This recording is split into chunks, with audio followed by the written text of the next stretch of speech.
As we continue our mission to provide our customers with the best vulnerability intelligence available, we observe many shifts in the landscape. We've seen bug track fall out of favor, the rise of Patch Tuesdays, felt the full force of the vulnerability Fujiwara effect, and also witnessed the rise of GitHub as a significant medium for vulnerability disclosures. But as we look back on 2021, our independent research team observed a new trend, a huge increase in the number of vulnerabilities affecting WordPress plugins. WordPress plugin vulnerabilities up by 142%. 10,359 vulnerabilities were reported to affect third-party WordPress plugins at the end of 2021.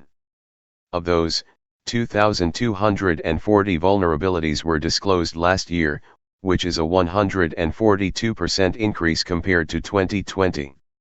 While the spike in WordPress plugin vulnerabilities is itself alarming, the primary concern is their potential for exploitation. Out of all known WordPress plugin vulnerabilities, 77% of them have known public exploits. If CVSS severity scores are the basis for your organization's vulnerability prioritization, you may need to shift your focus to properly triage this risk. Shift focus to exploitability, not criticality. On average, the CVSS V2 score for all WordPress plugin vulnerabilities is 5.5, which by many current VM frameworks is considered a moderate risk, at best. But, if you compare this data point with news headlines, you might observe a slight disconnect between conventional vulnerability management, VM, practices and impact. For many organizations, vulnerabilities that have a CVSS severity score beneath 7.0 are often not considered a high priority and may get relegated to the backlog. Since the average WordPress plugin issue is scored 5.5, is it safe for organizations to instantly deprioritize these issues? The answer is no. We've been preaching this shift from criticality to exploitability for a while now, and we're seeing some other influential organizations take note. In the most recent Gartner Security and Risk Management Summit, Mitchell Schneider, principal analyst at Gartner, encouraged organizations to make vulnerability management less about mass patching and more about prioritizing the most exploitable vulnerabilities. Recent events such as CISA BOD 22-01 also support this, as they show that malicious actors are not favoring vulnerabilities with high CVSS severity scores, but are instead opting for ones that they can easily exploit. The vast majority of WordPress plugin vulnerabilities are exploitable. 7,592 WordPress vulnerabilities are remotely exploitable. 7,993 WordPress vulnerabilities have a public exploit. 4,797 WordPress vulnerabilities have a public exploit, but no CVE-ID. Securing your organization against WordPress plugin vulnerabilities.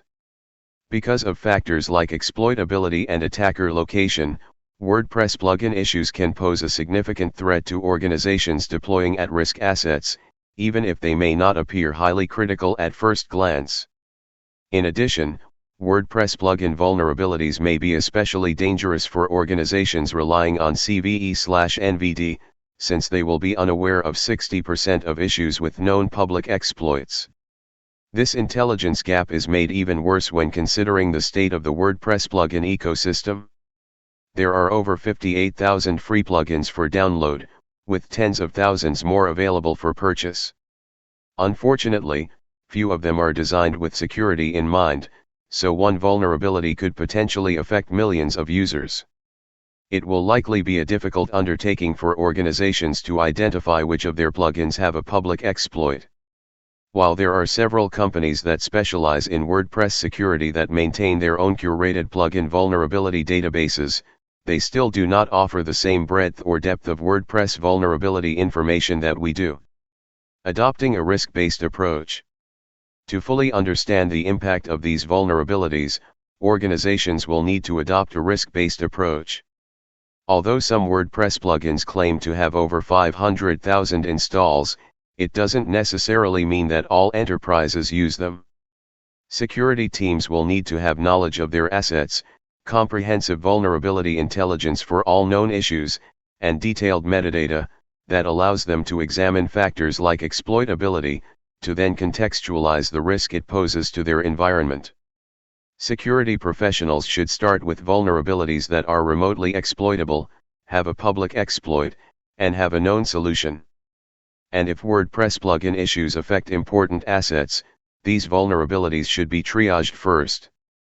By remediating these types of issues, organizations can best protect themselves against potential attacks while saving time since solution data is available. This risk-based approach will prove to be more effective than traditional vulnerability management models based on severity. There are several security tools out there that focus on WordPress-related vulnerabilities. However, each tool specializes in different functions, meaning that organizations would have to purchase and deploy all of them to achieve maximum efficiency.